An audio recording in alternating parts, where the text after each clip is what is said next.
Welcome, everybody. This is David Nevins for Citybiz List. And again, welcome to our program today. And our guest today is Chris Heacock. And Chris is the general manager of the Lyric Theater in Baltimore. Chris, welcome to our program. Thank you, David. So, Chris, share with us a little bit about the Lyric. You know, it's interesting. I guess depending on one's age and how long they've been in Baltimore, they either are intimately familiar with the Lyric as, you know, at one point, the home of Broadway shows and the opera and the symphony and myriad others. And then other facilities have been built along the way, during which time the Lyric's been totally and beautifully renovated. So just tell us a little bit about the Lyric, a little bit about its history and where it is today, because I know that it's got a pretty exciting present and an even brighter future from what I'm told. Yeah, David, the Lyric has a tremendous history, you know, with about 130 years of history. There's a lot to unpack when you tell the story of the Lyric, but it's cool to just kind of take a few things that a lot of people don't know. The Lyric was modeled after this great hall of the Royal Concert House in Amsterdam. And when you see photos of that great hall in Amsterdam, there's some striking similarities. So that's a really interesting thing to just kind of know. It's such a tremendous part of the history, but not a lot of people are aware of that. And that's still an active building in Amsterdam to this day. But, you know, with any building that has essentially continuous operation for 130 years, you can almost just look back at the history as a time capsule or almost waves of popular culture that flows through this theater. Like you mentioned, the venue's inaugural event back in 1894 when things kicked off. That was a performance by the Boston Symphony Orchestra. And just for decades, as a citizen of Baltimore, you could count on the Lyric being that place for classical concert performances and operas and the like. For me, personally, the stuff that kind of gets me excited is really in the past 60 years of the Lyric. That's really the sweet spot, in my opinion. When you look back, you just have these gems like Ray Charles in 1962, just a couple of days, you know, after that performance he had at the Lyric, he met a 12-year-old Stevie Wonder. The Doors in 1967, just a month after the famous performance by the Doors on the Ed Sullivan Show, where they were banned for life. Pink Floyd in 1972. It's the only time Pink Floyd ever played in Baltimore, just right at that sweet spot for them before they exploded and became one of the biggest bands in the world. Ella Fitzgerald in 78, Prince in 2001. And just that list goes on and on. And I think the Lyric can mean to you what you want it to mean to you, just like anything else. And I think for me, it's that past 60 years. That's the sweet spot for me. But the sweet spot for somebody else might be a different nostalgia or maybe a more specific nostalgia. But our production manager coined a phrase that I really like, Jamie Bell, our production manager. And he called it the people's house. And I think it just kind of resonates. I think pretty well put. The symphony today plays elsewhere. The opera's not really terribly active, sadly. But and a lot of the Broadway touring shows go to the Hippodrome. But you all get pretty much everything else, right? I mean, your music, arts, comedy, you know, just share with us, you know, what the future looks like in a hopefully someday very soon post-pandemic world. Yeah, it's funny, you know, you mentioned comedy, and I think we've come to get used to this new reality and how big of a format comedy really is now.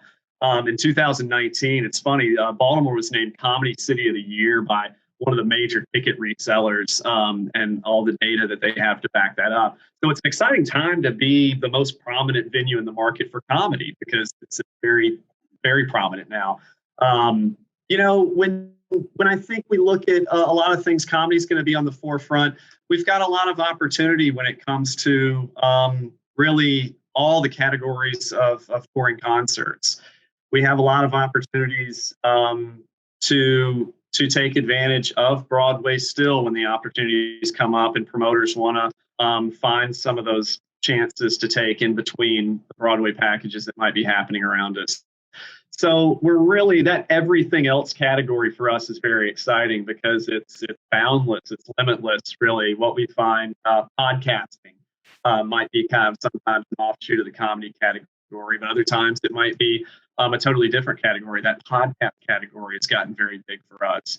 But the legends acts, the folks that are still out there, in the classic rock and that classic R&B, that's a very tremendous category for us. Well, I think, as you put it, and everything else is a pretty big space. Before we get a little bit more in talking about and everything else, I know, I assume for your hall, for the Lyric, the last year and a half has been a bit challenging. Share with us a little bit about, how you got through it. And when do you reopen? So we are fortunate. We just reopened technically on Friday, September 10th. We had a performance with Amy Grant, and we followed that with a comedy performance on the 11th. So we had a busy opening weekend, but I keep saying it felt really good to just kind of break the seal. But you're right. It's challenging to say the least. But getting to work in the live entertainment industry, it really is a blessing. But the past year and a half has just been difficult in a way that's difficult to really explain. Shuttered venue is still really expensive to operate. And you can imagine the attention that large mechanical systems require. Historic buildings need daily attention and care. It's the simple things of making sure water's moving through your facility correctly, and also just being witness to a small problem before it becomes a tremendous problem, which that can occur. Just simple things like a leak not being addressed or not being on site. So it's funny, I laugh, but sometimes when I'm talking to people in different business categories, I feel like I'm one of the few people that miss that work from home memo, because we've been here 5 days a week, since March of 2020. And that's the job for a lot of us in this industry as stewards of these historic rooms, or just big rooms. But I'd be remiss if I didn't mention the state of Maryland. I mean, the state of Maryland came to bat for the industry in a way that we really didn't see in a lot of other states, especially in our conversations with colleagues around the country. So there are not many states that stepped up in the way the state of Maryland did. So we're appreciative of that. And additionally, on the federal side, the Shuttered Venue Operators Grant was tremendous for our venue and for our industry. Without these efforts, this industry would look a lot different. That's great, Chris. Well, you may have been there for the last year and a half, 5 days a week, but I know that most Baltimoreans are looking forward to returning very soon. And you are building a pretty full slate for fall, winter, and spring, are you not? We are. Yeah, we've got a lot of things that we're really excited about.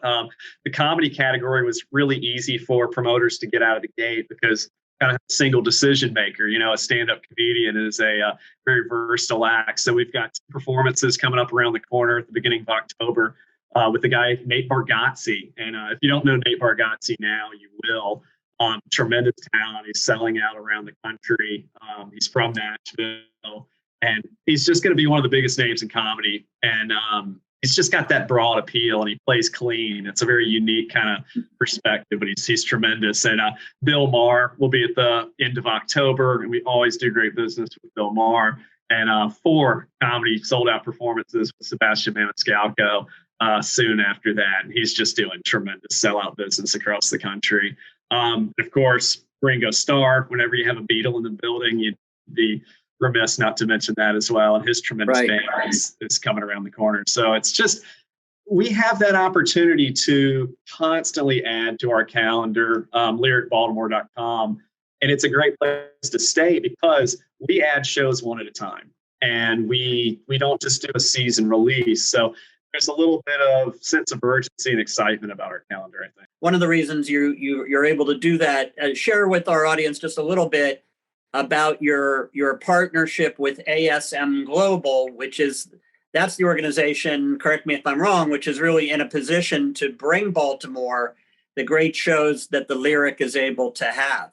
Yeah, ASM Global is an amazing company. It's the world's largest venue management company. They've got a pretty tremendous portfolio, 300 plus venues across 5 continents, everything from arenas to stadiums to convention centers to performing arts centers like ours. For the Lyric, ASM Global's really providing a wide range of operation support and venue management services. So booking is certainly a factor in there, but there's so many elements that go into managing a venue like ours and operating a venue like ours. Like we mentioned earlier, you've got tremendous mechanical systems in this building, but you also have to be, cognizant of venue hygiene. And then you do have those categories like event booking and venue marketing and everything in between. So ASM Global is just that asset for the Lyric and quite frankly for the city of Baltimore.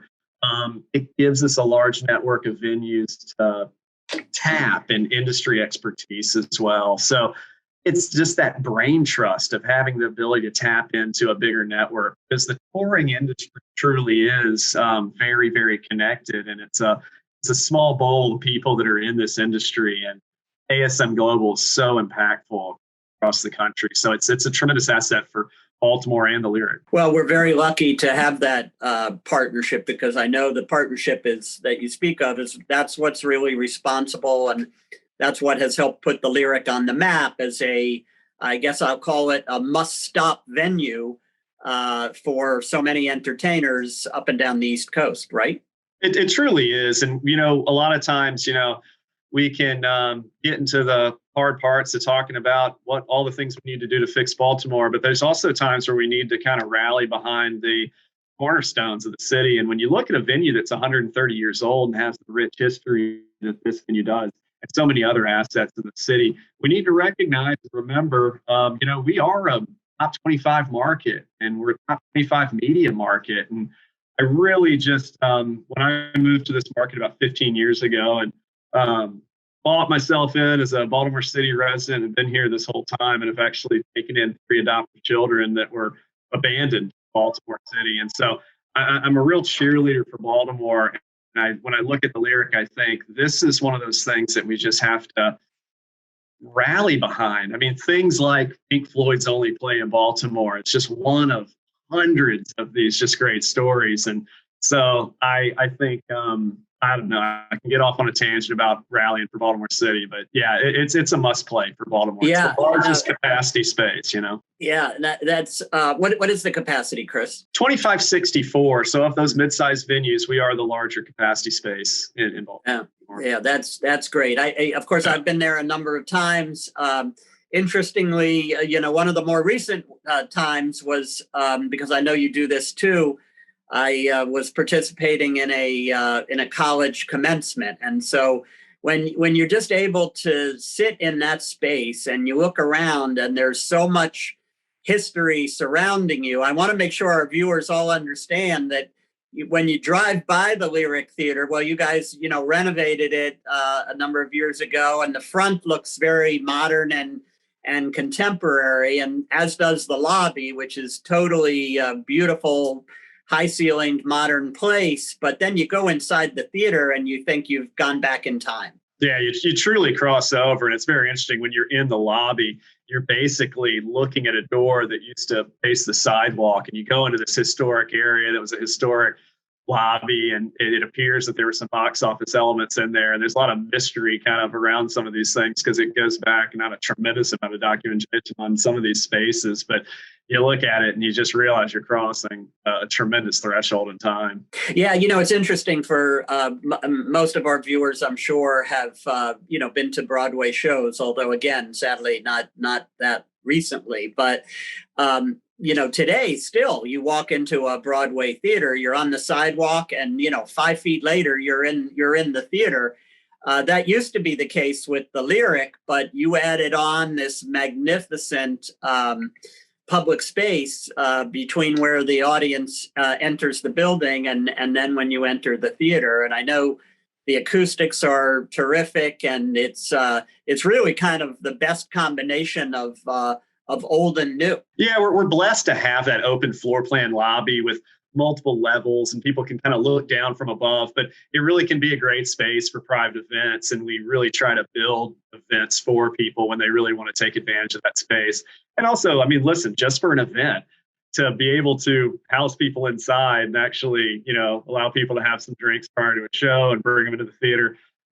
That's a winner for about 6 months out of the year for sure. No question. Hey, Chris, you mentioned some great historic acts that have appeared at the Lyric, but I'd venture to say pretty much all the ones you mentioned were a bit before your time. Yeah. What is kind of your, just before we let you go, what's the favorite act that you've seen or one that you have coming that you can't wait to see? Yeah, I've got two for you on that one.